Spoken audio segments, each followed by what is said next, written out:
Hi everyone, welcome to Land and Sea. I'm Jane Adey. Growing vegetables is a tough way to make a living in Newfoundland and Labrador. The weather here can be more than challenging. But these days, farmers have an advantage in the fields that growers years ago never dreamed of. A way to get a step ahead of Mother Nature. A way to shift the odds in the farmer's favor.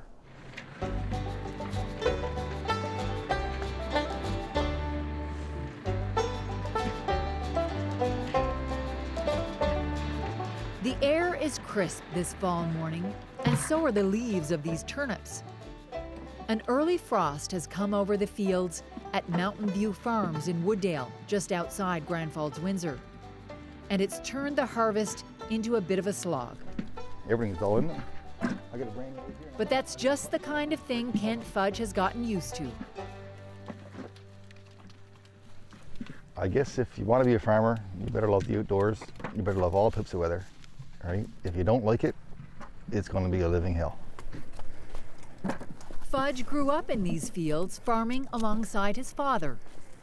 His mother still owns the farm next door, and his brother the farm next to that.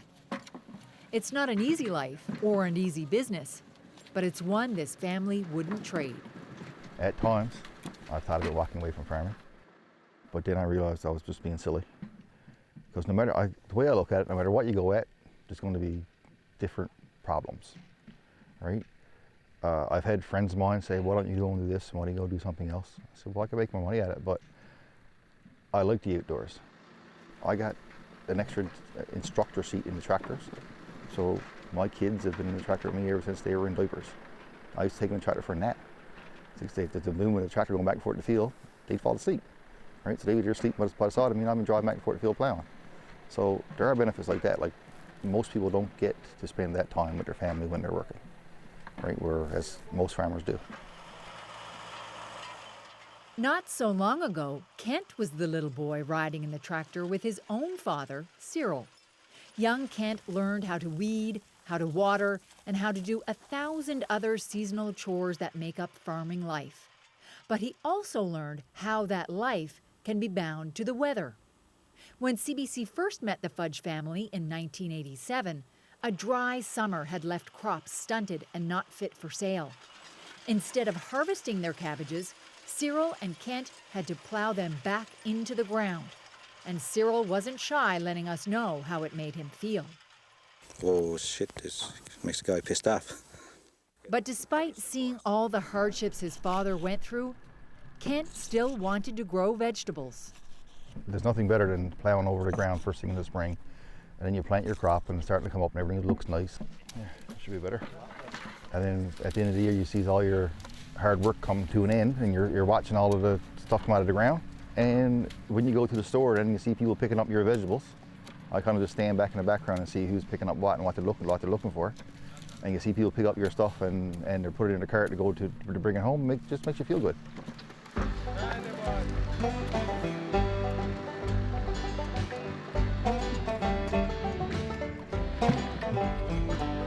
But in between seeing those first shoots and seeing fully grown veggies on the shelves, there's another kind of feeling. The kind that a gambler gets when they roll the dice. Anybody who says farmers don't gamble, I don't know anybody else who takes a couple $100,000 worth of fertilizer and chemical and seed and puts it in the ground and hopes it's going to grow. Right? It's a calculated risk every year. Right? You're relying on Mother Nature. You don't have full control over yourself. It's always a guessing game. Kent tries to take as much guesswork out of the equation as possible. With local labor scarce, the farm now relies on temporary foreign workers from Jamaica. Kent even built houses for them here at the farm. And a few of these hard-working guys come back every season. If we couldn't get some type of temporary foreign workers here, we wouldn't be able to operate what we're doing right now. It would just be impossible. I'd have to do something where I can only use a harvester. So I wouldn't be able to do any rutabagas where we're doing it by hand. Wouldn't be able to do cabbage, very small scale, right? I'd be able to do carrots because I can probably do that with a harvester with a smaller crew, right? And maybe potatoes, but we'd be in trouble. And there's no shortage of trouble in farming. This year, it's been another one of those years when the weather just won't cooperate. A cold, wet spring meant these plants were late going into the ground. Now, Kent and his crew have put in a full season's work, and it's time to get paid. But once again, nature has other plans. I grew up on the farms. My father started farming back in '78, and he always said if you one day late in the spring is a full week that is going to take that crop to catch up in the fall. So if you're 6 weeks late in the spring, you're really far behind in the fall. So right now we're cutting the harvesting today, and the ground's froze. So we're trying to haul the turnip out when the ground is hard as a rock. Crops are looking good right now, but this is the 1st of November, and we should have most of our crops out of the ground. We still have another 2 or 3 weeks left if we can get it. See how tough you are now, Freddie, this morning with all this cold. Yeah. Same as Jamaica? Oh, God. But for the past several years, something has been happening to help farmers finally get ahead. It's a program run by the provincial government, based right here in Wooddale, and it's where most of these plants were born. I'll take advantage of the government's program because I'm getting the plants for good quality plants that I can use. So I'm putting them in almost all transplant rutabagas, where years ago I put in the seeded stuff, but the plants are already 6 weeks old, 5 to 6 weeks old. So you get a 5 to 6 week head start. And in a place where crops can be lost to a drought one year and to an early frost the next, farmers need all the help they can get. So what is this Head Start program? We'll learn all about it when Land and Sea returns.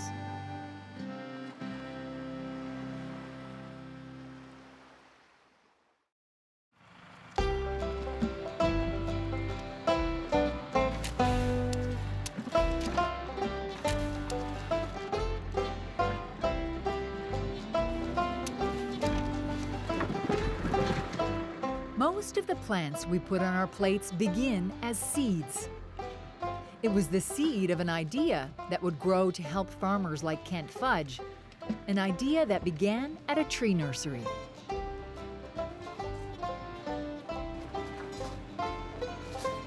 So is this the first house of the day or the second? We finished off number 5. Number 6. 1.5 houses a day is a good pace. We are located at formerly the Wooddale Provincial Tree Nursery and currently the Centre for Agriculture and Forestry Development, located in Wooddale, Newfoundland, just outside the town of Grand Falls, Windsor. I'm grabbing a few more trays. Adam Lee manages a team of more than 40 government employees who together produce more than 6 million baby trees a year. The tree seedlings that we sow and plant here in the nursery end up going province-wide to multiple locations, cutovers, all previously harvested land or unproductive land, and it gets reforested by planting contractors. That work has been going steady since 1974. But in 2017, the Provincial Department of Forestry merged with the Department of Agriculture.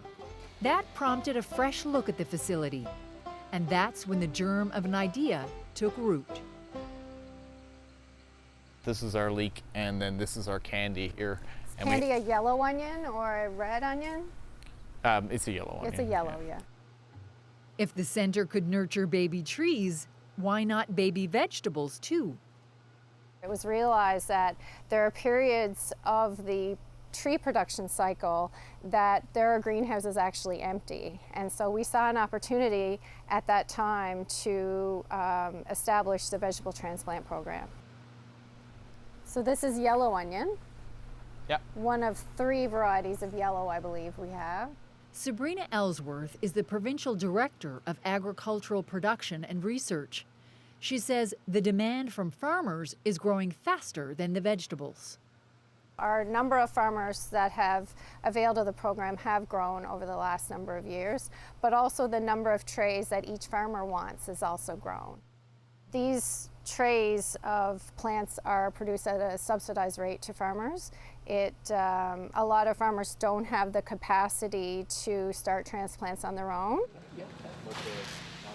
So we give them the head start on these plants, so which means they can get the plant in the ground. So for a short season crop, they can get the full maturity out of the crop and they can harvest earlier.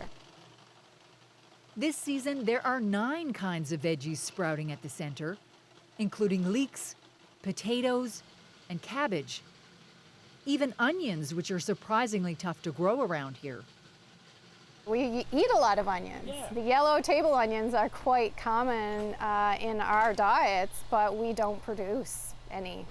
So this is our attempt at supplementing that market. And the market has taken notice. These veggies are in such high demand, workers here now produce almost as many plants as they do trees. This facility, when you look at it here, it looks like a large facility, but at the same time, it's hard to imagine that there's millions of plants being produced in here in 1 week even, let's say.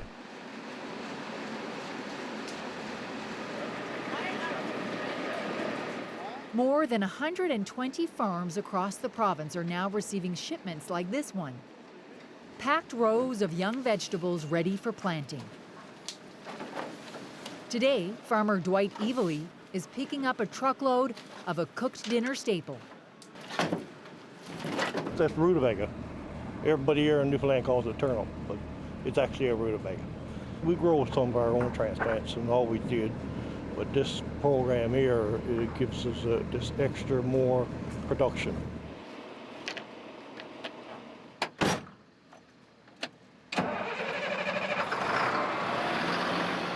Of all the millions of plants rolling out of this facility, the ones bound for Kent Fudge's farm here in Wooddale will probably have the shortest ride. The same fields that were frozen solid last November are now soft and rich with freshly plowed earth. It's planting season at Mountain View Farms. Time to roll the dice again, Kent might say. Right, then you go down, you look at your, then I'm going down, I'm going to check my roots.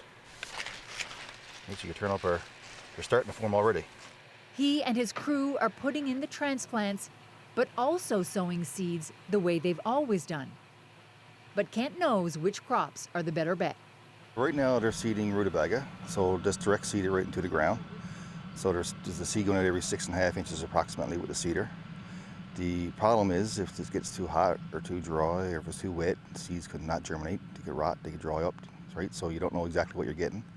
Whereas with the transplant program, if you put in transplants, the plant's already grown, half your battle is conquered already. So besides that, there's a field in right there now that we put in transplants 2 or 3 weeks ago, and the leaves are 3 and 4 inches big already. Whereas the cedar ones we gotta wait for them to come up and hopefully they'll grow. It'll be a few months before Kent finds out whether all this work will pay off. But the work that went into transforming the old provincial tree nursery has already paid off, in ways big and small.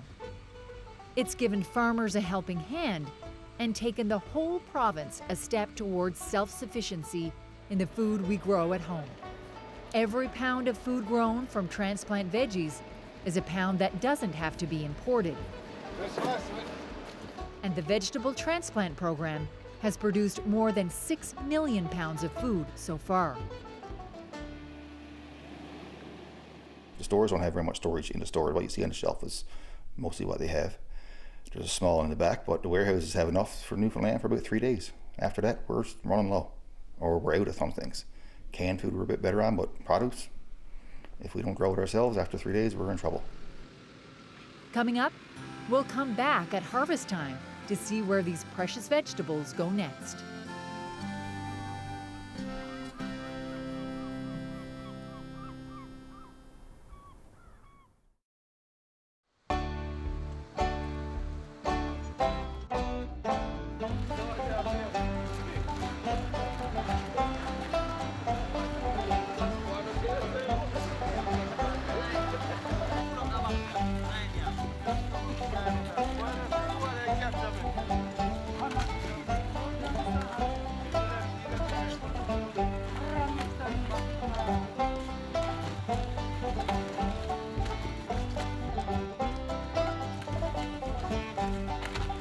It's another crisp fall morning. Orange and yellow leaves add spots of color to the gray sky. But when farmer Kent Fudge looks down, all he can see is green.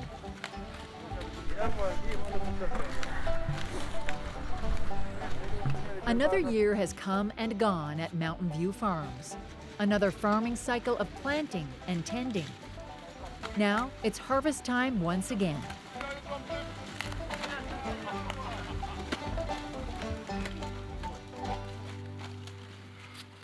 It makes you happy, I guess. You can put something in the ground. You're seeing the work that you put into it at the end of the year. And it's one of those jobs where it makes you proud, I guess, to see what you did. So the guys are harvesting the rutabaga. That's the ones we got from the transfer for the transplant program the government had. So it's the beginning of October and we're just starting to harvest them right now. It means excitement. It means it's all your work for all year is finally coming to an end. The rutabagas they're harvesting today are the ones that arrived on the farm last spring as leafy green transplants. Those 4 or 5 inches mean a lot. If you don't have that, we wouldn't be picking vegetables yet. We might be in another 2 or 3 weeks because we had a dry summer, everything was a bit behind. So you're talking you're in the end of October before you start to harvest. You're pushing your luck when you get to the end of October. We usually harvest till the end of November, but there's some pretty bad days at times and you're out in the worst kind of weather. Looking out saying you got all these bills to pay and your crop is in the ground, you're not getting it out. So that extra 5 or 6 weeks, that puts a lot of stress off your body. But as much help as it's been around here, the biggest beneficiaries of the transplant program may be new farmers. Folks who aren't second generation like Kent. Folks who don't have an established operation like Mountain View Farms. A lot of the new people that are starting, they wouldn't be able to succeed at what they're doing without this help. I know a lot of farmers who are just starting off and they might not have as many acres, but if you can go and all of a sudden your plant, you don't have to buy your greenhouse, you don't have to go out and water it every single day. And like when I got my own greenhouse going, I'm in there, or somebody that I got hired on is in there 3 times a day watering just to keep the stuff from dying. So you got all your time tied up in that, whereas now with the transplant program, the provincial government's looking after all that stuff for you. So you got more time to get your field ready, more time to fertilize. You can get more acreage planted, right? Because they're doing that a bit of extra work for you. Of course, there's still plenty of work to do, especially at harvest time.